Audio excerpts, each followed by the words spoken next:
지금 이 순간 북한 보위부가 피눈물을 흘리며 추적하고 있는 4명의 인물이 있습니다. 북한 내에서 최고 수준의 대우를 받던 과학 엘리트 가족이 깊은 밤중에 갑작스레 종적을 감추었기 때문입니다. 김정은 위원장으로부터 극진한 대우와 특권을 누렸던 그들이 모든 것을 포기하고 탈출을 감행했습니다.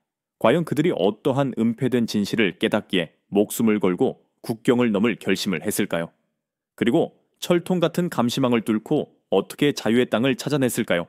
지금부터 그 숨막히는 96시간의 기록을 상세히 전해드리겠습니다. 등장인물의 신변 안전을 위해 일부 내용은 각색되었으며 본 이야기의 화자는 최서윤입니다.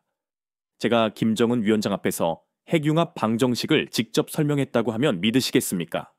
그것도 고작 17세의 나이에 말입니다. 국제물리올림피아드에서 2번째 금메달을 목에 걸었을 때 저는 북한 과학기술의 미래로 추앙받았습니다. 시상대 위로 인공기가 상승하는 광경을 바라보며 눈물이 흘렀습니다. 위대한 원수님, 이 영광을 당신께 바칩니다. 제가 외친 이 구호는 전 세계에 생중계되었습니다. 평양으로 복귀한 바로 다음 날, 믿기 어려운 사건이 발생했습니다. 서윤 동무, 원수님께서 즉시 오라고 하십니다. 새벽에 보위부 요원 3명이 저희 집을 급습했습니다. 아버지는 김일성대학교 핵물리학과 최 교수셨고 어머니는 생명공학연구원이셨지만 이 시간에 들이닥친 보위부 요원들 앞에서는 그저 불안에 떨 수밖에 없었습니다. 무슨 일이요? 아버지의 목소리가 미세하게 떨렸습니다. 좋은 일입니다, 최 교수님. 보위부 요원이 드물게 미소를 지어 보였습니다. 저희는 금수산 태양궁전의 별관으로 안내받았습니다. 대리석 복도를 걸을 때 다리가 후들거렸습니다. 문이 열리자 정말로 김정은 위원장이 서 있었습니다. 우리 서윤이가 왔구나. 그가 직접 걸어나와 제 손을 잡았습니다. TV에서 보던 모습보다 훨씬 젊어 보였습니다. 그는 웃으며 물었습니다. 남조선 놈들이 뭐라고 짓거리던가. 한국 학생들이 저에게 서울대학교로 오라고 권유했습니다. 저는 원수님의 품을 절대 떠날 수 없다고 당당하게 거절했습니다. 역시 우리 서윤이야. 김정은이 호탕하게 웃으며 말했습니다. 내가 특별한 선물을 준비했다. 그날 저희 가족은 평양 중심지에 위치한 특급 아파트를 하사받았습니다. 30평이나 되는 넓은 주택이었습니다. 최신형 독일제 실험 장비도 제공받았고 무엇보다 충격적인 사실은 그 다음 발표였습니다.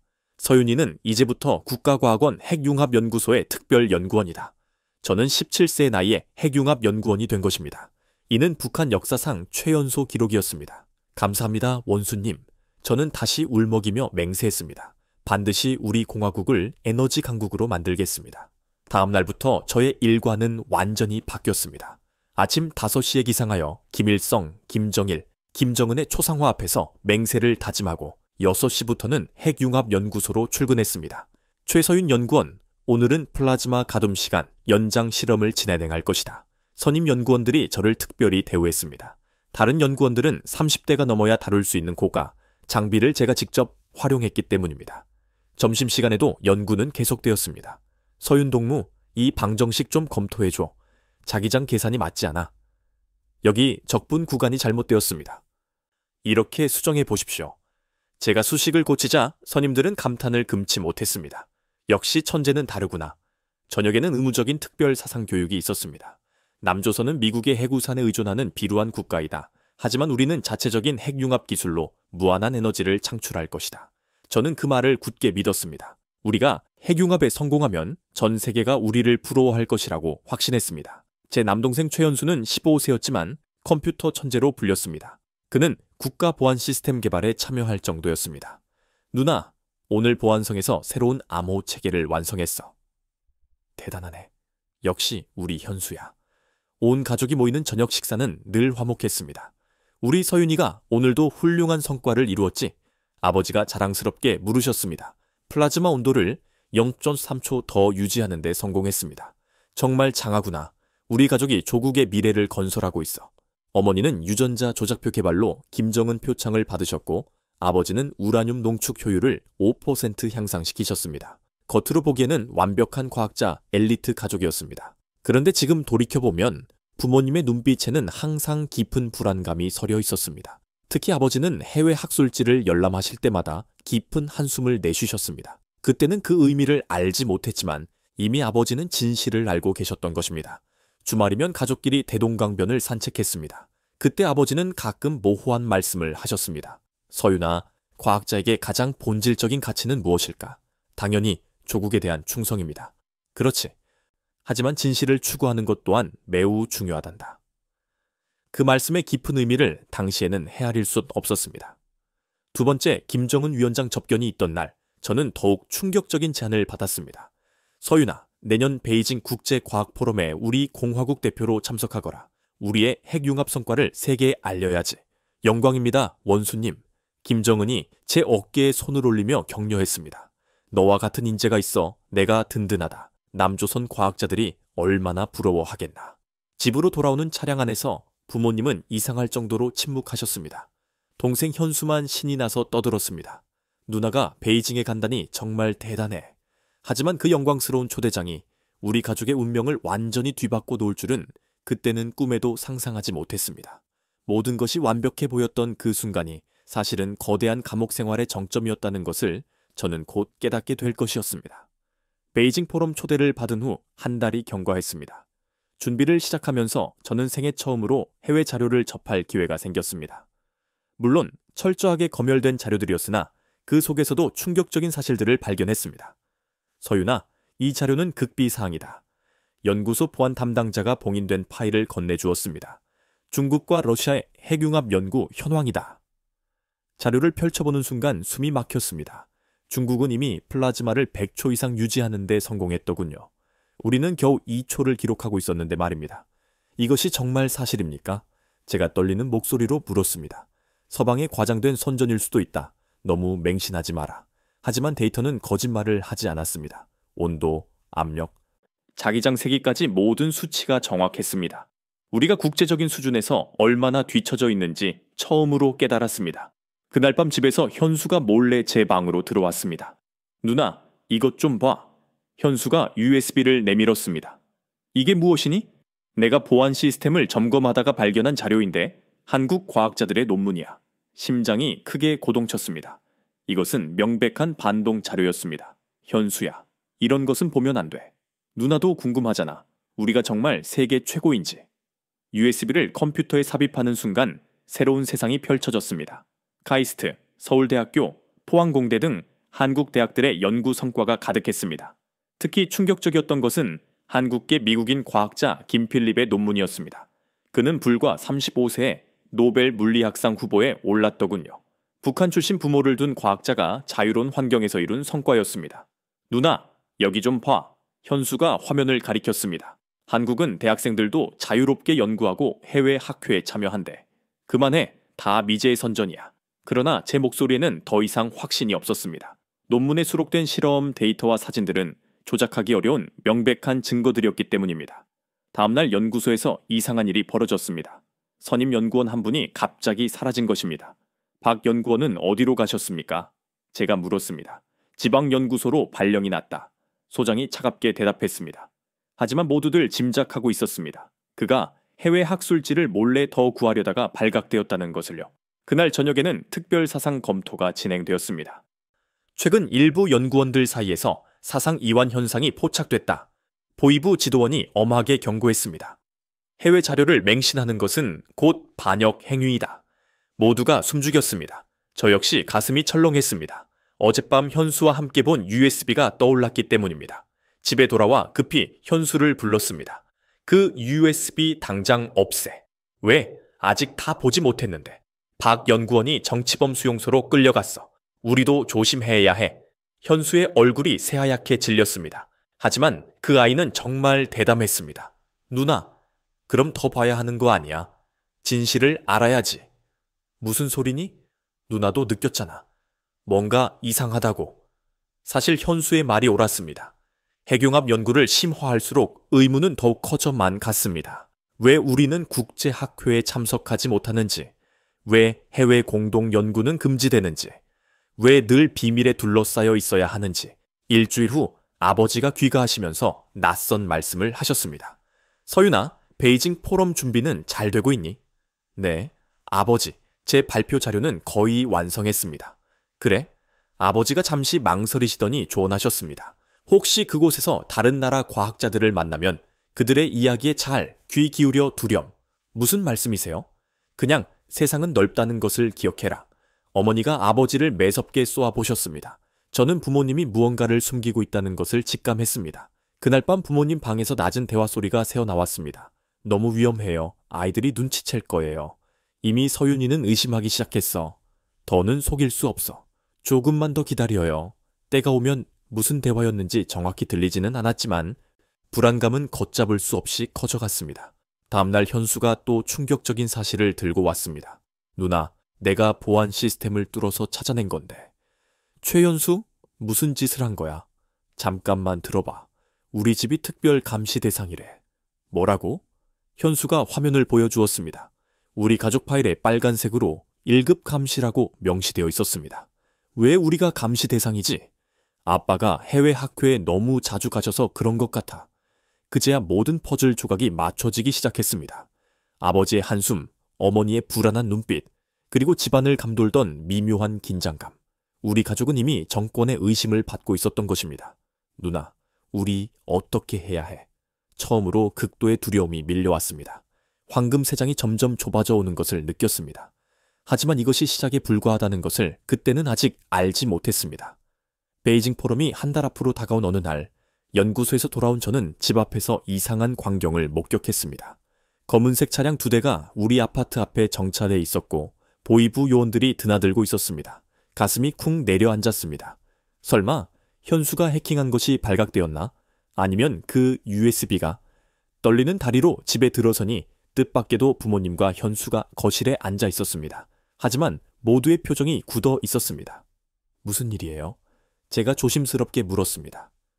정기 보안 점검이란다. 아버지가 대답하셨지만 손이 미세하게 떨리고 있었습니다. 보이부 요원들은 집안 구석구석을 뒤지고 있었습니다. 책장, 컴퓨터, 심지어 화장실까지 철저하게 조사했습니다. 초회 교수님, 대장으로 보이는 요원이 아버지에게 다가왔습니다. 해외 학회 자료들을 좀 살펴봐야겠습니다. 서재에 있습니다. 모두 사전에 승인받은 자료들입니다. 요원들이 서재로 들어갔고 우리는 숨도 제대로 쉬지 못한 채 기다렸습니다. 현수가 제 손을 꼭 잡았습니다. 손바닥이 땀으로 축축했습니다. 약 30분이 지났을까요? 요원 하나가 무언가를 들고 나왔습니다. 이게 뭡니까? 그가 USB를 들어 보였습니다. 제 심장이 멎는 것 같았습니다. 현수가 제게 건네주었던 바로 그 USB였습니다. 분명 제 방서랍 깊숙한 곳에 숨겨두었는데 말입니다. 모르겠는데요. 아버지가 침착하게 대답하셨습니다. 처음 보는 물건입니다. 초회 교수님, 서재에서 나왔습니다. 그때 어머니가 앞으로 나서셨습니다. 아, 그거 제가 환자 진료 기록을 백업해 둔 거예요. 병원에서 준 것이라. 요원이 의심스러운 눈빛으로 USB를 들여다봤습니다. 확인해 봐야겠습니다. 가져가겠습니다. 하지만 그 안에 환자의 개인 정보가... 어머니가 당황하셨습니다. 국가 보안이 우선입니다. 요원들이 떠난 후 우리는 한참 동안 아무 말도 하지 못했습니다. 그 USB에 무엇이 들어있었니? 아버지가 낮은 목소리로 물으셨습니다. 한국 과학자들의 논문이요. 현수가 울먹이며 대답했습니다. 아버지의 얼굴이 사색이 되었습니다. 모두 짐을 싸라. 지금 당장. 여보? 어머니가 놀라셨습니다. 시간이 없어. 그들이 내용을 확인하면 끝이야. 그때 현관벨이 울렸습니다. 우리 모두 얼어붙었습니다. 초회 교수님, 다시 왔습니다. 벌써? 이렇게 빨리? 아버지가 문을 여니 아까 그 대장이 서 있었습니다. 그런데 표정이 달랐습니다. USB 내용을 확인했습니다. 그가 말했습니다. 다행히 정말 의료 기록이더군요. 우리 모두 안도의 한숨을 내쉬었습니다. 하지만 다음 말에 다시 긴장했습니다. 그런데 이상한 점이 있어서요. 파일 생성 날짜가 오늘 오후더군요. 순간 정적이 흘렀습니다. 그럴 리가... 어머니가 말을 더듬으셨습니다. 무언가 숨기는 것이 있으신 것 같은데요. 그때 현수가 앞으로 나섰습니다. 제가 했어요. 뭐? 제가 누나 연구 자료를 백업하려다가 실수로 엄마 파일을 덮어 쓴 거예요. 날짜가 그래서 그렇습니다. 요원이 현수를 뚫어지게 쳐다봤습니다. 15세가 보안 USB를 다뤄. 저 컴퓨터 영재원 다니잖아요. 그 정도는 할 수 있어요. 긴장된 순간이었지만 요원은 결국 고개를 끄덕였습니다. 앞으로는 조심하세요. 보안 규정 위반은 큰 죄입니다. 요원이 떠난 후 아버지가 현수를 꼭 안아주셨습니다. 잘했다. 하지만 정말 위험한 순간이었어. 그 USB의 진짜 내용은 어디 있어? 제가 물었습니다. 현수가 씩 웃었습니다. 내가 바보야? 당연히 따로 백업해뒀지. 클라우드 서버에. 클라우드가 뭐야? 누나는 물리만 하는구나. 인터넷 저장 공간이야. 북한 보안망 밖에 있는. 그날 밤 가족 회의가 열렸습니다. 아버지가 먼저 입을 여셨습니다. 너는 숨길 수 없을 것 같구나. 무슨 말씀이세요? 제가 물었습니다. 서윤아, 현수야. 너희가 본 것이 맞다. 우리는 정말로 뒤처져 있어. 아니, 거짓 속에 살고 있다는 것이 맞겠지. 어머니가 눈물을 흘리셨습니다. 미안해. 너희들을 이런 곳에서 키워서. 엄마, 무슨 소리예요? 아버지가 창밖을 보시며 말씀하셨습니다.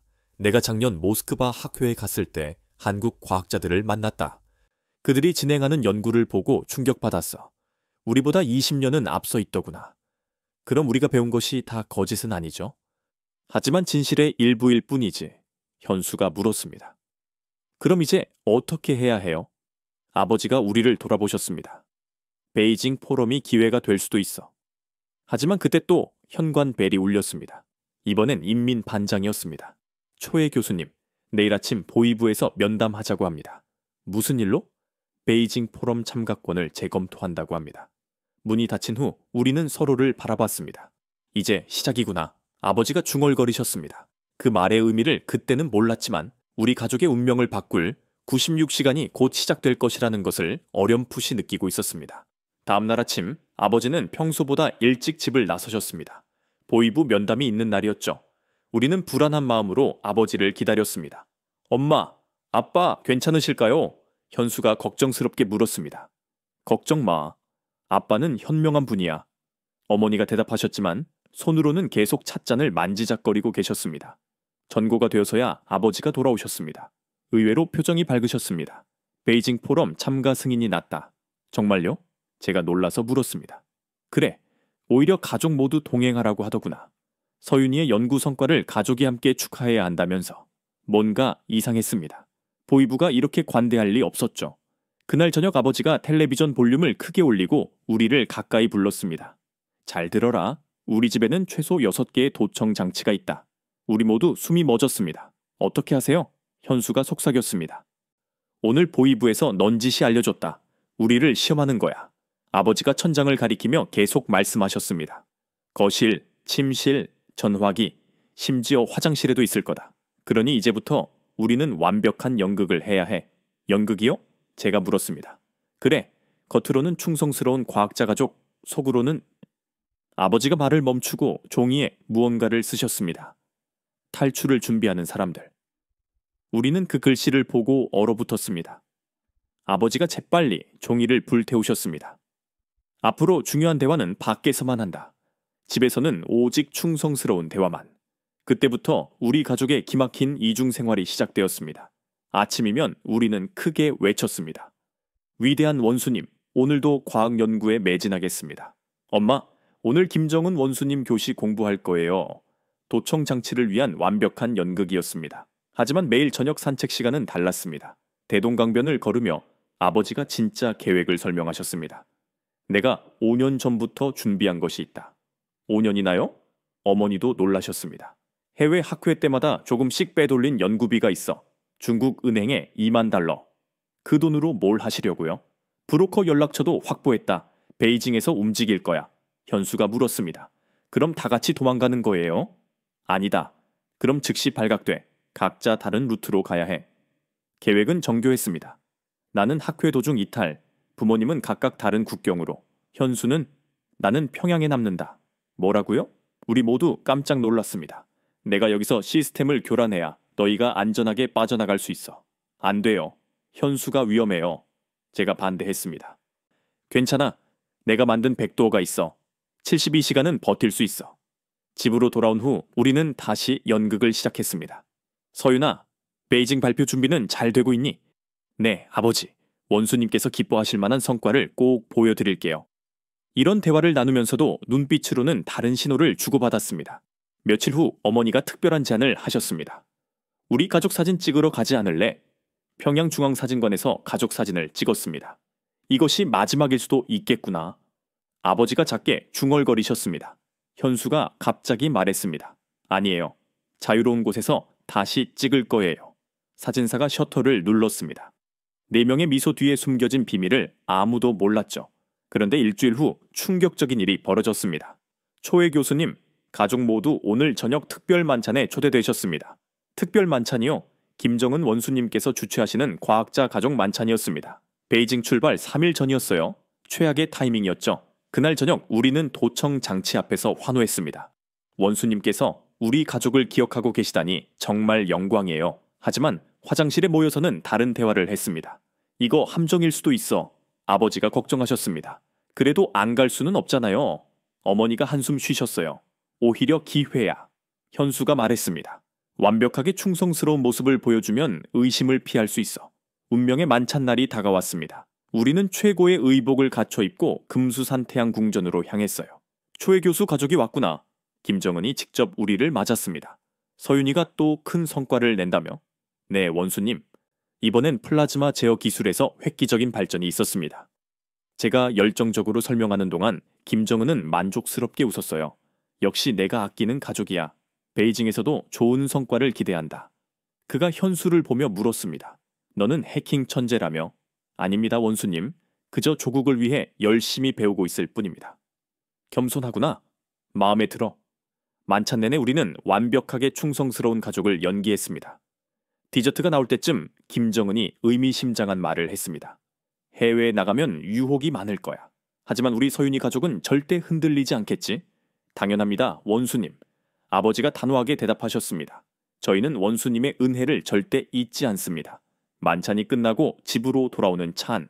우리는 모두 탈진한 상태였습니다. 3일 후면 베이징입니다. 그리고 그곳에서 우리 가족은 영원히 흩어질지도 모릅니다. 하지만 자유를 위해서라면 그 어떤 위험도 감수할 준비가 되어 있었습니다. 베이징 출발 이틀 전 저는 핵융합연구소에서 마지막 실험을 진행하고 있었습니다. 이번엔 특별한 이유가 있었죠. 제가 없더라도 후배들이 연구를 이어갈 수 있도록 모든 데이터를 정리하고 있었거든요. 서윤 동무, 플라즈마 온도가 1억 도를 넘었습니다. 조수가 흥분해서 소리쳤습니다. 북한 역사상 최고 기록이었습니다. 진정해, 아직 유지 시간이 문제야. 제가 침착하게 대답했지만 속으로는 씁쓸했습니다. 이 순간이 제 마지막 실험이 될 거라는 것을 아무도 몰랐으니까요. 그때 연구소 보안팀장이 들어왔습니다. 최서윤 연구원, 베이징 발표 자료 최종 검토를 해야 합니다. 네, 준비되었습니다. 회의실에서 제 발표 자료를 꼼꼼히 살펴보았습니다. 그들이 찾는 것은 과학적 오류가 아니라 사상적 문제였죠. 이 부분, 국제협력의 중요성을 너무 강조한 것 같은데. 우리 공화국의 자립적 발전을 먼저 언급하고 보조적으로만 협력을 말하겠습니다. 좋다. 그리고 한국 과학자를 만나면 당연히 우리의 우월성을 과시해야 한다. 팀장이 만족스럽게 고개를 끄덕였습니다. 그날 밤 집에서 가족들과 마지막 저녁 식사를 했습니다. 평범한 저녁 식사처럼 보였지만 우리 모두 알고 있었습니다. 다시는 이렇게 모두 함께 모이지 못할 수도 있다는 것을. 서윤아, 베이징 날씨는 춥다니까 옷 따뜻하게 챙겨라. 어머니가 평소처럼 잔소리하셨습니다. 네, 엄마. 걱정 마세요. 식사 후 현수가 제 방으로 왔습니다. 누나, 이거 가져가. 작은 USB였습니다. 이게 뭐야? 내가 만든 프로그램이야. 중국에서 안전하게 연락할 수 있는 암호 통신 앱. 현수야. 그리고 이건 내 최고 작품이야. 현수가 노트북을 열었습니다. 북한 출입국 관리 시스템에 심어놓은 시한폭탄 같은 거야. 내가 신호를 보내면 72시간 동안 시스템이 마비돼. 너무 위험해. 들키면 어떡하려고. 걱정 마. 나도 빠져나갈 준비는 다 해뒀어. 그날 밤 부모님도 각자의 방식으로 작별을 준비하셨습니다. 아버지는 연구 노트를 정리하시고 어머니는 환자 기록을 마무리하셨습니다. 새벽 3시 우리는 몰래 옥상에 모였습니다. 평양의 야경이 어둡게 펼쳐져 있었습니다. 각자 비상연락 방법은 숙지했지 아버지가 확인하셨습니다. 중국 단둥의 조선족 식당 백두산. 우리가 동시에 대답했습니다. 만약 한 명이라도 실패하면 다른 사람들은 계속 가야 해요. 어머니가 단호하게 말씀하셨습니다. 약속이야. 출발 당일 아침 우리는 평소보다 더 큰 목소리로 충성을 맹세했습니다. 위대한 원수님, 베이징에서 조국의 위상을 높이고 오겠습니다. 도청 장치를 위한 마지막 연극이었습니다. 공항으로 가는 길, 현수가 갑자기 배가 아프다고 했습니다. 병원에 가야겠어요. 현수가 신음했습니다. 출발 시간이? 어머니가 걱정하셨습니다. 괜찮아요. 누나랑 아빠만 먼저 가세요. 우리는 다음 비행기로 갈게요. 계획대로였습니다. 우리는 일부러 나누어 출발하기로 했거든요. 공항에서 아버지와 저는 베이징행 비행기에 올랐습니다. 초해 교수님, 따님과 함께 가시는군요. 보이부 감시요원이 우리와 동행했습니다. 예상했던 일이었습니다. 제 딸아이가 떨리는 것 같아서요. 비행기가 이륙하는 순간 창밖을 바라보았습니다. 작아지는 평양을 보며 생각했습니다. 안녕, 감옥 같던 고향. 베이징 공항에 도착하자 북한 영사관 직원들이 기다리고 있었습니다. 초해 교수님, 호텔로 모시겠습니다. 감사합니다. 하지만 제 머릿속에는 이미 탈출 시간표가 그려져 있었습니다. 학회 둘째 날 오후 3시. 그때가 기회였습니다. 호텔에 짐을 푼 후 아버지와 함께 대회장을 미리 둘러보았습니다. 서윤아, 저기 비상구 위치 봐둘렴. 네, 아버지. 그런데 대회장 로비에서 뜻밖의 사람을 만났습니다. 최서윤 양. 돌아보니 작년 대회에서 만났던 한국 학생이었습니다. 카이스트 박사과정 김태영이었죠. 아, 안녕하세요. 올해도 발표하시나 봐요. 작년 발표 정말 인상적이었는데. 감시요원이 우리 대화를 주시하고 있었습니다. 조심해야 했습니다. 네. 이번엔 더 발전된 연구를 준비했어요. 기대되네요. 그가 명함을 건네며 말했습니다. 나중에 기회가 되면 우리 연구실에 방문해 보시겠어요? 감사합니다. 하지만 저는 조국을 떠날 수 없어요. 일부러 큰 소리로 대답했습니다. 감시요원이 만족스럽게 고개를 끄덕였습니다. 그날 밤 아버지와 호텔 방에서 마지막 점검을 했습니다. 물론 TV 볼륨은 최대로 높이고요. 내일 어머니와 현수가 도착하면 모레 계획대로 움직인다. 알겠어요, 아빠. 하지만 다음날 충격적인 소식이 전해졌습니다. 초해 교수님, 평양에서 연락이 왔습니다. 영사관 직원이 심각한 표정으로 찾아왔습니다. 따님 동생이 갑자기 맹장 수술을 받아서 부인과 함께 올 수 없다고 합니다. 뭐라고요? 아버지가 놀라서 일어서셨습니다. 제 심장이 쿵 내려앉았습니다. 설마 계획이 발각된 건 아니겠지? 수술은 잘 됐답니다. 회복되면 바로 오신다고. 아버지와 저는 눈빛을 교환했습니다. 이것이 현수의 신호일 수도 있었습니다. 아니면 정말 위급한 상황이거나. 그날 밤 저는 현수가 준 USB를 꺼냈습니다. 암호화 앱을 실행하니 메시지가 하나 와 있었습니다. 계획대로 캐니치밀십 2시간 시작. 현수였습니다. 그 아이는 정말로 시스템에 손을 댄 것입니다. 이제 후퇴는 없었습니다. 내일이 바로 우리 가족의 운명이 결정되는 날이었습니다. 학회 첫날 밤 저는 환영 만찬에서 마지막 연기를 했습니다. 북한의 핵융합 기술이 이렇게 발전했다니 놀랍습니다. 중국 과학자가 감탄했습니다. 이것은 시작에 불과합니다. 위대한 김정은 원수님의 영도 아래 더 큰 발전을 이룰 겁니다. 하지만 속으로는 카운트다운을 하고 있었죠. 24시간 후면 나는 자유입니다. 학회 둘째 날 아침, 저는 평소보다 일찍 일어났습니다. 오늘이 바로 제 인생 최대의 발표이자 마지막 무대가 될 날이었죠. 서윤아, 준비됐니? 아버지가 문을 두드리셨습니다. 네, 아버지. 하지만 우리 둘 다 알고 있었습니다. 오늘 준비한 것은 발표가 아니라 탈출이라는 것을요. 아침 식사를 하러 내려가니 감시요원이 기다리고 있었습니다. 초해 연구원, 오늘 발표 기대하고 있습니다. 조국의 명예가 걸린 일이니까요. 최선을 다하겠습니다. 대회장으로 향하는 택시 안에서 아버지가 제 손을 꼭 잡으셨습니다. 말없는 격려였습니다. 오전 10시, 드디어 제 발표 시간이 왔습니다. 500명이 넘는 각국 과학자들 앞에 섰습니다. 안녕하십니까? 저는 조선민주주의 인민공화국 핵융합연구소 최서윤입니다. 발표를 시작하자 청중들이 집중했습니다. 제가 준비한 내용은 실제로 획기적인 것이었거든요. 플라즈마 제어에 관한 새로운 수학적 모델이었죠. 이 방정식을 통해 우리는 플라즈마 유지 시간을 기존보다 5배 연장할 수 있었습니다. 청중석에서 감탄사가 흘러나왔습니다. 특히 미국과 일본 과학자들이 열심히 필기하는 것이 보였습니다. 발표가 끝나자 질문이 쏟아졌습니다. 놀라운 성과입니다. 국제 공동 연구 계획은 없으신가요? 바로 이 순간이었습니다. 제가 기다리던 질문이었죠. 저희는 항상 열려 있습니다. 과학에는 국경이 없다고 믿으니까요. 감시요원의 표정이 굳어졌지만 이미 늦었습니다. 청중들은 박수를 쳤고 여러 명함이 제게 전달되었습니다. 점심 휴식 시간, 아버지와 저는 화장실에서 짧게 만났습니다. 오후 3시. 계획대로야. 아버지가 속삭이셨습니다. 엄마와 현수는요? 각자 움직이고 있을 거다.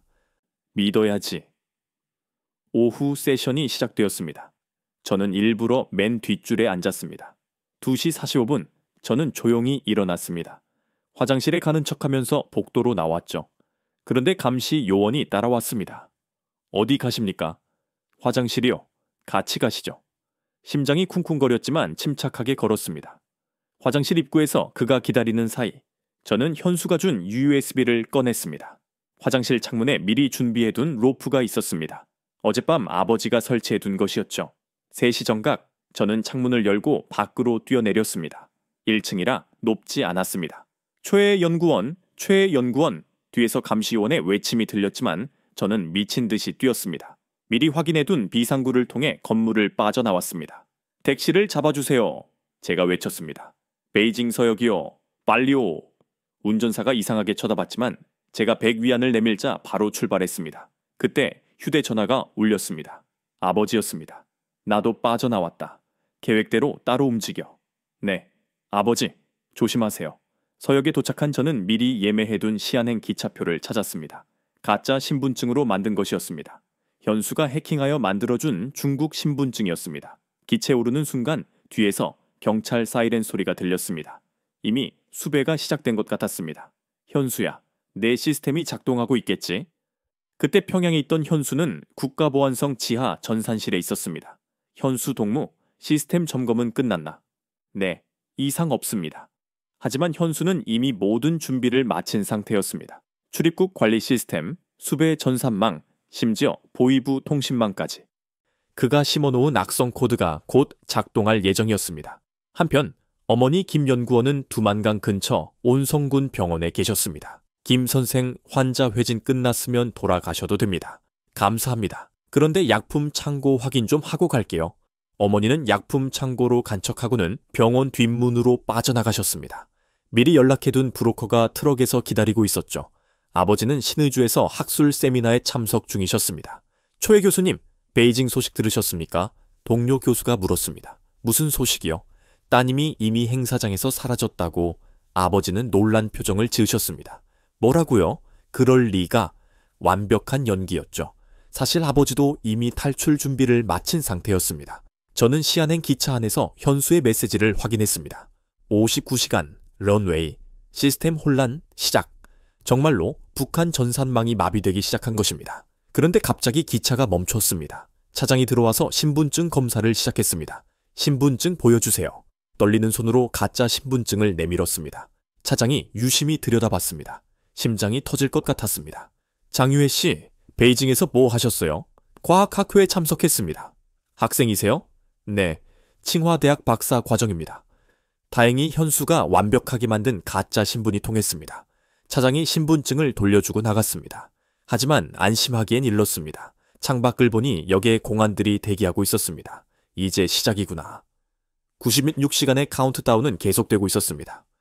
59시간 후면 현수의 프로그램이 끝나고 그때까지 우리 가족 모두가 안전한 곳에 도착해야 했습니다. 과연 우리는 성공할 수 있을까요? 기차는 다시 달리기 시작했고 저는 창밖에 중국 대륙을 바라보았습니다. 자유를 향한 긴 여정의 시작이었습니다. 시안에 도착한 저는 즉시 기차역을 빠져나왔습니다. 미리 예약해둔 작은 여관으로 향했죠. 가짜 신분증이 여전히 유효하길 바라면서요. 여관 방에 들어가자마자 노트북을 켰습니다.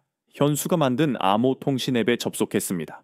누나, 무사해. 현수였습니다. 실시간으로 연결된 것입니다. 응, 시안 도착. 너는? 아직 평양. 지금 보안성 전산실. 시스템이 내 예상보다 빨리 반응하고 있어. 무슨 말이야? 북한 당국이 누나 수배령을 내렸어. 중국 공안에도 협조 요청했고 근데 내가 심은 바이러스가 작동해서 데이터가 계속 꼬이고 있어. 갑자기 화면에 복잡한 코드들이 나타났습니다. 이게 뭐야? 실시간 추적 현황이야. 빨간 점이 누나를 찾는 공안들이고 파란 점이 누나야. 화면을 보니 정말 무서웠습니다. 빨간 점들이 시안역 주변에 집결하고 있었거든요. 누나, 당장 그 여관에서 나와. 10분 안에 공안이 들이닥칠 거야. 서둘러 짐을 쌌습니다. 노트북과 여권, 현금만 챙겨서 뒷문으로 빠져나왔습니다. 어디로 가야 해? 잠깐, 경로 계산 중. 서쪽 버스 터미널로 가. 거기서 란저우행 버스를 타. 현수의 안내를 따라 움직였습니다. 택시를 타고 싶었지만 너무 위험했습니다. 대신 자전거를 빌려 탔죠. 그때 어머니로부터 메시지가 왔습니다. 두만강 건넌다. 중국 쪽 브로커와 합류. 서윤아, 조심해라. 다행이었습니다. 어머니는 무사히 국경을 넘으신 것입니다. 하지만 아버지로부터는 소식이 없었습니다. 불안했지만 계속 움직여야 했습니다. 버스 터미널에 도착했을 때 현수가 급히 메시지를 보냈습니다. 누나, 큰일 났어. 중국 공안이 안면 인식 시스템 가동했어. 마스크랑 선글라스 써. 급히 근처 가게에서 마스크와 모자를 샀습니다. 그런데 버스표를 사려니 또 문제였습니다. 신분증을 제시해야 했거든요. 현수야, 가짜 신분증이 아직 유효할까? 잠깐 확인해 볼게. 잠시 후 현수가 답했습니다. 안 돼? 이미 블랙리스트에 올랐어. 다른 방법을 찾아야 해. 그때 옆에서 할머니 한 분이 힘들어 하시는 것이 보였습니다. 무거운 짐을 들고 계셨죠. 할머니, 제가 도와드릴게요. 아이고, 고맙네. 란저우까지 가는데 짐이 너무 무거워서. 문득 아이디어가 떠올랐습니다. 할머니, 제가 짐도 들어드리고 버스표도 같이 사드릴게요. 제 것도 좀 부탁드려도 될까요? 신분증을 집에 놓고 와서. 그래? 요즘 젊은이가 참 착하구나. 할머니 덕분에 무사히 버스표를 살 수 있었습니다. 버스인 버스 안에서 현수가 또 연락을 해왔습니다. 누나, 내가 공안 시스템에 가짜 정보를 흘렸어. 누나가 반대 방향인 정저우로 갔다고. 정말? 어떻게? 누나 얼굴로 딥페이크 영상을 만들어서 정저우역 CCTV에 합성했어. 최소 3시간은 벌 수 있을 거야. 동생이 정말 천재라는 것을 새삼 느꼈습니다. 그때 아버지로부터 드디어 연락이 왔습니다. 압록강 건넌다. 단둥 향하는 중. 모두 계획대로다. 온 가족이 무사히 국경을 넘은 것입니다. 하지만 이제부터가 진짜 시작이었습니다. 현수가 걱정스러운 메시지를 보냈습니다. 누나, 나쁜 소식이야. 북한 해커팀이 내 코드를 분석하기 시작했어. 예상보다 빨라. 그럼 어떡해? 괜찮아. 내가 미끼 서버를 여러 개 만들어 놨어. 걔들이 가짜를 쫓는 동안 시간을 벌 수 있어. 하지만 현수 목소리에도 긴장감이 느껴졌습니다. 그리고 누나, 48시간 후면 내 프로그램이 자동 종료돼. 그 전에 모두 안전한 곳에 도착해야 해. 버스가 란저우에 도착했을 때는 이미 밤이었습니다. 역 앞에서 현수의 안내를 기다렸습니다. 누나, 란저우역 3번 출구 앞 카페로 가. 거기 우리 협조자가 있어. 협조자? 중국에 사는 탈북자야. 아빠가 미리 연락해뒀대. 카페에 들어가니 중년 여성이 저를 알아보고 다가왔습니다. 서윤 씨죠? 기다리고 있었어요. 네, 감사합니다. 서둘러요? 제 차로 안전가옥까지 모셔다 드릴게요. 차를 타고 가면서도 계속 현수와 연락을 주고받았습니다. 누나, 지금 보이부가 난리야. 네트워크가 완전히 마비됐거든. 덕분에 엄마, 아빠 추적도 제대로 못하고 있어. 너는 언제 나올 거야? 36시간 후. 마지막까지 시스템을 교란해야 해. 그래야 너희가 안전하게 빠져나갈 수 있어. 눈물이 났습니다. 15세짜리 동생이 가족을 위해 이런 위험을 감수하고 있다니. 안전가옥에 도착했을 때 뜻밖의 사람들이 기다리고 있었습니다. 서윤아, 어머니였습니다. 그리고 아버지도 계셨어요. 엄마, 아빠. 우리는 서로를 부둥켜 안고 울었습니다. 하지만 기쁨도 잠시, 현수가 없는 가족 상봉은 불완전했습니다. 현수는 꼭 데려올 거야. 아버지가 단호하게 말씀하셨습니다. 그때 노트북에서 경고음이 울렸습니다. 긴급. 북한 해커팀이 진짜 서버를 찾아냈어. 시스템 붕괴 시작. 24시간밖에 못 버틸 것 같아. 시간이 촉박했습니다. 현수를 구출하고 모두가 안전한 곳으로 가려면 24시간밖에 없었어요. 디지털 전쟁은 이제 최종 단계에 접어들고 있었습니다. 안전가옥에서의 짧은 재회 후 우리는 다시 흩어져야 했습니다. 중국 당국의 추적을 피하려면 함께 움직일 수 없었죠. 현수 구출 작전을 시작해야 해. 아버지가 지도를 펼치며 말씀하셨습니다. 24시간 안에요. 어머니가 걱정스럽게 물으셨습니다. 현수가 보낸 좌표를 보면 평양에서 빠져나와 함경 북도로 향하고 있어. 무산 근처에서 만나기로 했다. 그때 현수로부터 음성 메시지가 왔습니다. 배경에서 급한 발걸음 소리가 들렸습니다. 누나, 나 지금 평양역이야. 청진행 야간 열차 탔어. 보이부가 5분 차이로 놓쳤대. 시스템이 18시간 정도밖에 못 버틸 것 같아. 현수야, 조심해. 제가 마이크에 대고 외쳤습니다. 걱정 마. 내가 준비한 게 또 있어. 누나는 어디야? 안전가옥 근처야. 이제 국경으로 갈 거야. 아버지가 계획을 설명하셨습니다. 서윤이랑 어머니는 투먼으로 가라. 거기서 대기하고 있어. 나는 무산으로 가서 현수를 데려올게. 너무 위험해요. 어머니가 반대하셨습니다. 내가 가야 해. 국경 지리를 잘 아니까. 우리는 다시 작별해야 했습니다. 이번엔 정말 마지막이길 바라면서요. 어머니와 저는 투몬으로 향하는 채 올랐습니다. 조선족 브로커가 운전했습니다. 국경 경비가 요즘 심해요. 특히 밤에는 더 위험합니다. 알아요. 하지만 시간이 없어요. 차 안에서 계속 현수의 상황을 확인했습니다. 그가 실시간으로 위치를 전송하고 있었거든요. 청진 도착. 무산행 버스 기다리는 중. 여기에 보이부 요원들 많아. 얼굴 가리고 조심해. 이미 변장했어. 누나가 가르쳐준 대로. 한편 아버지는 무산으로 향하고 계셨습니다. 새벽 3시. 우리는 투몬 근처 은신처에 도착했습니다. 그곳에서 또 다른 탈북자 가족을 만났습니다. 저희도 오늘 밤 건너려고요. 젊은 부부가 말했어요. 아이도 있네요. 어머니가 놀라셨습니다. 네, 5살이에요. 더 크기 전에 자유를 찾아주고 싶어서. 모두가 같은 꿈을 안고 있었습니다. 자유를 향한 간절함이요. 그때 현수로부터 급한 메시지가 왔습니다. 누나, 큰일 났어. 보이부가 내 행적을 파악했어. 무산 검문소에 비상령 내렸대. 그럼 어떡해? 루트를 바꿔야 해. 회령 쪽으로 갈게. 아버지께 연락했더니 이미 알고 계셨습니다. 나도 회령으로 방향 바꿨다. 현수보다 먼저 도착해서 준비할게. 새벽 4시 드디어 강을 건널 시간이 왔습니다. 조용히 따라오세요. 안내인이 속삭였습니다. 두만강은 생각보다 넓었습니다. 11월 말의 강물은 얼음처럼 차가웠죠. 여기가 제일 얕은 곳이에요. 그래도 허리까지는 찹니다. 우리는 옷을 비닐에 싸서 머리 위로 들었습니다. 발을 담그는 순간 온몸이 얼어붙는 것 같았습니다. 엄마, 괜찮으세요? 제가 어머니 손을 꼭 잡았습니다. 걱정 마. 하지만 어머니의 손은 벌써 얼음장이었습니다. 절반쯤 건넜을 때 갑자기 손전등 불빛이 비쳤습니다. 거기 누구야? 북한 국경경 비대였습니다. 뛰어! 안내인이 소리쳤습니다. 우리는 미친 듯이 강을 건넜습니다. 총소리가 들렸지만 멈출 수 없었죠. 4살 아이를 안고 가던 아버지가 넘어졌습니다. 아이 데리고 먼저 가요. 그가 외쳤어요. 어머니와 제가 아이를 받아 안고 뛰었습니다. 중국 땅에 오르는 순간 다리가 불렸습니다. 하지만 안심하기엔 일렀습니다. 여기도 안전하지 않아요. 서둘러요. 우리는 젖은 몸으로 30분을 더 걸어야 했습니다. 추위에 온몸이 떨렸어요. 그때 현수로부터 연락이 왔습니다. 누나, 나 회령 도착했어. 근데 아빠가 안 보여. 불안했지만 희망적인 소식도 있었습니다. 시스템 완전 붕괴까지 8시간 남았어. 그 전에 만나야 해. 드디어 안전한 곳에 도착했을 때 아버지로부터 전화가 왔습니다. 현수 찾았다. 지금 국경으로 데려가고 있어. 정말요? 무사해요? 응. 하지만 경비가 삼엄해. 원래 계획대로는 안 될 것 같아. 그때 현수가 전화를 바꿔받았습니다. 누나, 나 괜찮아. 근데 여기 상황이 안 좋아. 다른 방법을 찾아야 할 것 같아. 무슨 방법? 내가 하나 더 준비한 게 있어. 국경 경비대 통신망에 심은 바이러스. 10분간 마비시킬 수 있어. 그거면 충분해.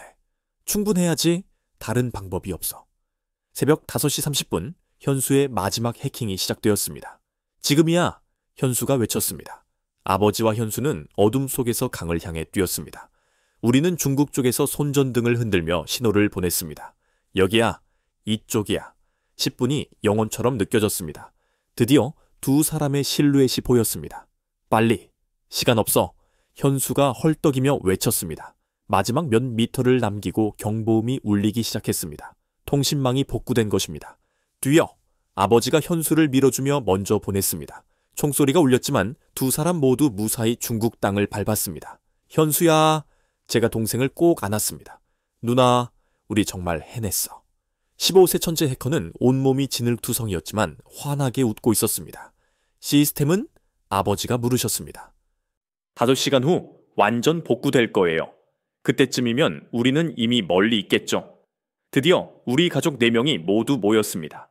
두만강의 차가운 물살도 총소리도 그 무엇도 우리를 막을 수 없었습니다. 이제 정말로 자유를 향한 마지막 여정만 남았습니다. 중국 국경을 넘은 우리 가족은 즉시 내륙으로 이동해야 했습니다. 탈북민들을 돕는 조선족 브로커가 낡은 봉고차로 우리를 태웠습니다. 이제부터가 진짜 시작입니다. 브로커가 말했습니다. 중국 공안, 북한 보위부 모두가 당신들을 찾고 있어요. 차 안에는 우리 가족 외에도 6명의 탈북민이 더 있었습니다. 모두가 같은 꿈을 안고 있었죠. 옌지까지 8시간, 그 다음 기차로 쿤밍까지 이틀, 거기서 라오스 국경까지 또 하루. 브로커가 경로를 설명했습니다. 현수가 노트북을 열었습니다. 시스템 완전 복구까지 3시간 남았어. 그 후엔 우리 행적이 다 드러날 거야. 괜찮아. 아버지가 현수의 어깨를 두드렸습니다. 네가 벌어준 시간으로 충분해. 하지만 첫 검문소에서부터 위기가 찾아왔습니다. 차 쓰세요. 중국 공안이었습니다. 우리는 숨을 죽였죠. 화물 검사합니다. 모두 내리세요. 브로커가 봉투를 슬쩍 건넸지만 공안은 고개를 저었습니다. 최근 탈북자가 많아서 상부 지시가 내려왔어요. 전원 신분 확인해야 합니다.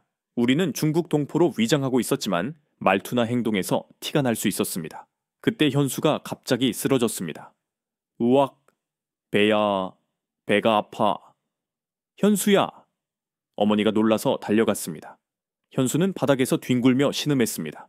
연기인지 진짜인지 구분이 안 갈 정도였죠. 병원에 가야 해요. 제가 중국어로 외쳤습니다. 공안들이 당황했습니다. 맹장염 같아요. 빨리 안 가면 큰일 나요. 어머니가 의사 경험을 살려 진단하는 척했습니다. 그럼 빨리 가세요. 옌지 병원이 가까워요. 우리는 서둘러 채올랐고 검문소를 무사히 통과했습니다. 현수야, 괜찮아? 헤헤, 연기 잘했죠? 정말 이 아이는 컴퓨터만 잘하는 것이 아니었습니다. 옌지에 도착한 후 우리는 기차역으로 향했습니다. 하지만 역 앞에는 공안들이 가득했습니다. 신분증 검사가 강화됐어요. 브로커가 걱정스럽게 말했습니다. 다른 방법을 찾아야 해요. 그때 아버지가 결단을 내리셨습니다. 흩어지자. 각자 다른 루트로 쿤밍에서 만나는 거야. 또 헤어져요? 제가 불안해했습니다. 이번이 마지막이야. 약속할게. 우리는 두 팀으로 나뉘었습니다. 부모님은 버스로, 현수와 저는 기차로 가기로 했죠. 쿤밍역 3번 출구, 모레 저녁 6시. 아버지가 약속 장소를 정했습니다. 헤어지기 전 어머니가 우리를 꼭 안아주셨습니다. 조심해. 꼭 만나자. 현수와 저는 대학생 남매로 위장했습니다. 다행히 젊은 사람들은 검사가 덜 엄격했습니다. 3규축 시간의 기차 여행이 시작되었습니다. 누나, 이제 진짜 안전한 걸까? 현수가 작은 소리로 물었습니다. 아직이야. 라오스 국경까지 가야 해. 기차 안에서도 몇 번의 검문이 있었지만 우리는 침착하게 넘겼습니다. 베이징 유학생이라고 거짓말했죠. 쿤밍에 도착했을 때 약속 장소에는 아무도 없었습니다. 혹시 현수가 불안해했습니다. 6시, 10분, 20분, 30분. 시간이 지날수록 불안은 커졌습니다. 그때 멀리서 익숙한 두 사람이 걸어왔습니다. 엄마, 아빠. 우리는 또다시 재회의 포옹을 나누었습니다. 버스가 고장나서 늦었어. 걱정했지? 너무 무서웠어요. 이제 라오스 국경까지 마지막 구간만 남았습니다. 새벽 4시, 우리는 다른 탈북민들과 함께 트럭에 올랐습니다. 국경까지 8시간입니다. 중간에 정글을 걸어야 해요. 정글 트레킹은 상상 이상으로 힘들었습니다. 발밑 조심하세요. 뱀이 있을 수 있어요. 더위와 습기, 그리고 끝없는 산길. 누나, 나 못 걷겠어. 현수가 주저앉았습니다. 조금만 더 힘내. 거의 다 왔어. 서로를 부축하며 6시간을 걸었습니다. 드디어 안내인이 멈춰 섰습니다. 저기 보이는 강이 메콩강입니다. 저 너머가 라오스예요. 우리는 작은 보트에 나눠 탔습니다. 강을 건너는 20분 동안 아무도 말하지 않았습니다. 모두가 같은 생각을 하고 있었죠. 정말 끝났구나. 우리가 해냈구나. 라오스 땅에 발을 디딘 순간 어머니가 흐느끼셨습니다. 이제 정말 자유인 거지? 하지만 여정은 아직 끝나지 않았습니다. 라오스를 거쳐 태국까지 가야 했죠. 이틀 후 우리는 방콕의 한국 대사관 앞에 서 있었습니다. 탈북자입니다. 도와주세요. 경비원이 우리를 안으로 안내했습니다. 어서 오세요. 이제 안전합니다. 3,000 킬로미터의 대장정이 끝난 순간이었습니다. 평양에서 시작해 중국 대륙을 횡단하고 정글을 헤치고 강을 건너 드디어 자유의 문턱에 선 것입니다. 현수야, 우리 정말 해냈다. 응? 누나, 이제 시작이야. 방콕 한국대사관에서 우리는 처음으로 안전하다는 느낌을 받았습니다. 영사들이 따뜻하게 맞아주었습니다. 고생 많으셨습니다. 이제 걱정하지 마세요. 하지만 절차는 복잡했습니다. 신원 확인, 서류 작성, 면담까지. 북한에서 어떤 일을 하셨나요? 우리는 조심스럽게 대답했습니다. 핵융합연구원, 생명공학자, 핵물리학 교수. 영사의 눈이 커졌습니다. 정말 귀한 분들이 오셨네요. 한국 정부에서 특별히 관심을 가질 것 같습니다. 일주일 동안 대사관 보호시설에 머물렀습니다. 처음으로 마음 편히 잠들 수 있었죠. 누나, 김치찌개다. 현수가 감격해 했습니다. 북한 김치찌개랑 다르네. 응, 근데 이게 더 맛있어. TV에서는 한국 뉴스가 나왔습니다. 자유로운 언론, 다양한 의견들, 신세계였습니다. 그런데 넷째 날 예상치 못한 일이 벌어졌습니다. 초해 선생님, 가족이시죠? 한국에서 파견 나온 국정원 직원이었습니다. 북한이 국제 수배령을 내렸습니다. 핵심 기밀 유출 혐의로요. 우리가 뭘 유출했다는 거죠? 아버지가 당황하셨습니다. 걱정 마세요. 한국 정부가 보호하겠습니다. 오히려 빨리 한국으로 모시고 가려고 합니다. 특별기가 준비됐습니다. 일반 탈북민들은 몇 달을 기다려야 하는데 우리는 일주일 만에 출국하게 된 것입니다. 왜 우리를 특별 대우하는 거죠? 제가 물었습니다. 솔직히 말씀드리면 여러분의 지식과 경험이 한국에 큰 도움이 될 거예요. 특히 서윤 씨와 현수 군은. 비행기에 오르면서도 실감이 안 났습니다. 정말 한국으로 가는 건가? 승객 여러분, 4시간 후 인천국제공항에 도착합니다. 기내 방송을 듣는 순간 온 가족이 손을 맞잡았습니다. 드디어 어머니가 눈물을 흘리셨어요. 창밖으로 보이는 구름 위 풍경이 꿈만 같았습니다. 그때 현수가 물었습니다. 누나, 한국에 가면 뭐부터 하고 싶어? 자유롭게 연구하고 싶어. 진짜 과학을 위한 연구. 나는 국을 가고 싶어. 하하, 넌 아직 고등학생이야. 전제는 예외래. 4시간이 순식간에 지났습니다. 잠시 후 착륙하겠습니다. 비행기가 고도를 낮추자 창밖으로 불빛이 보이기 시작했습니다. 저게 서울이야? 현수가 감탄했습니다. 끝없이 펼쳐진 불빛의 바다. 평양과는 비교할 수 없었습니다. 새벽 2시 비행기가 인천공항에 착륙했습니다. 대한민국에 오신 것을 환영합니다. 승무원의 인사말에 또 눈물이 났습니다. 입국 심사대를 통과하는 순간이 가장 감격적이었습니다. 목적이 어떻게 되시죠? 탈북? 아니, 이제 한국 국민이 되려 왔습니다. 직원이 미소 지으며 도장을 찍어주었습니다. 환영합니다. 공항 로비로 나오니 국정원 직원들이 기다리고 있었습니다. 특별 보호 대상이신 만큼 안전한 곳으로 모시겠습니다. 차를 타고 서울로 향하면서 창밖을 구경했습니다. 건물들이 정말 높다. 현수가 연신 감탄했죠. 불빛이 왜 이렇게 많아? 24시간 도시라서 그래. 제가 설명했습니다. 하남원에 도착했을 때는 이미 아침이었습니다. 여기서 12주 동안 적응 교육을 받으실 거예요. 방을 배정받고 짐을 풀면서도 믿기지 않았습니다. 우리 정말 한국에 온 거 맞지? 어머니가 물으셨어요. 네, 엄마. 이제 자유예요. 첫 일주일은 정신없이 지나갔습니다. 민주주의, 자본주의, 한국 사회 이야기. 배울 것이 너무 많았습니다. 투표를 자유롭게 한다고? 아버지가 놀라셨습니다. 대통령을 욕해도 잡혀가지 않는다고? 현수가 믿을 수 없어 했죠. 가장 충격적인 것은 인터넷이었습니다. 뭐든지 검색할 수 있습니다. 제한이 없어요. 현수는 완전히 신세계를 발견한 것 같았습니다. 누나, 유튜브에 물리학 강의가 수천 개야. 공짜로 볼 수 있어. 저도 놀랐습니다. MIT, 스탠퍼드 강의를 그냥 볼 수 있다니. 이게 진짜 세계구나. 2주째는 특별한 면담이 있었습니다. 최서윤 씨는 카이스트에서 관심을 보이고 있어요. 특별 편입을 제안했습니다. 정말요? 현수 군도 영재학교 입학 시험을 볼 수 있어요? 꿈만 같은 제안들이었습니다. 어느 날 교육장에서 다른 탈북민을 만났습니다. 어머, 서윤이 아니야. 놀랍게도 평양 영재원 선배였던 지민 선배였습니다. 선배님? 선배님도 오셨어요? 작년에 왔어. 너도 결국 왔구나. 우리는 서로를 부둥켜 안고 울었습니다. 그때 우리가 이럴 줄 알았을까? 자유가 이렇게 좋은 건지 왜 아무도 안 알려줬을까? 교육이 끝날 무렵 우리 가족은 작은 아파트를 배정받았습니다. 우리 집이야! 현수가 신나서 뛰어다녔습니다. 초상화도 걸 필요 없고 도청 장치도 없어. 그날 밤 우리는 치킨을 시켜 먹으며 축하를 했습니다. 자유 대한민국 건배. 우리 가족의 새 출발을 위해 창밖으로 보이는 서울의 야경이 눈부셨습니다. 우리는 정말로 해냈습니다. 그 모든 위험과 고난을 뚫고 자유를 찾았죠. 이제 진짜 인생이 시작되는 것입니다. 하나원 수료 후 우리 가족은 서울 노원구의 작은 아파트에 입주했습니다. 20평 남짓한 공간이었지만 우리만의 자유로운 공간이라는 것이 중요했죠. 이제부터 여기가 우리 집이야. 아버지가 현관문에 열쇠를 꽂으며 말씀하셨습니다. 와, 따뜻한 물이 24시간 나와. 현수가 수도꼭지를 틀며 감탄했습니다. 첫 주말, 우리는 마트에 장을 보러 갔습니다. 이게 다 먹을 수 있는 거예요? 어머니가 믿을 수 없다는 표정으로 과일 코너를 보셨습니다. 바나나, 오렌지, 망고. 북한에서는 최고 간부들만 먹을 수 있던 것들이 즐비했습니다. 원하는 거 다 사도 돼요? 제가 물었어요. 돈만 있으면 뭐든 살 수 있어요. 직원이 웃으며 대답했죠. 계산대에서 카드로 결제하는 것도 신기했습니다. 현금 없이도 물건을 살 수 있다니.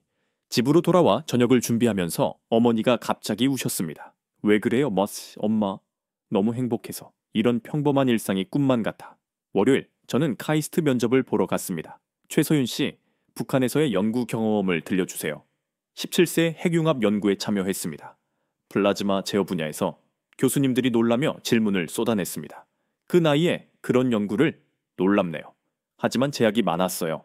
이제는 자유롭게 연구하고 싶습니다. 일주일 후 합격 통지를 받았습니다. 누나, 합격이래. 현수가 더 좋아했습니다. 현수도 영재학교 시험에서 놀라운 성과를 보였습니다. 15세에 이런 프로그래밍 실력이라니 어디서 배웠어요? 북한 보안 시스템 해킹하면서요. 현수가 솔직하게 대답했어요. 면접관들이 웃음을 참느라 힘들어했죠.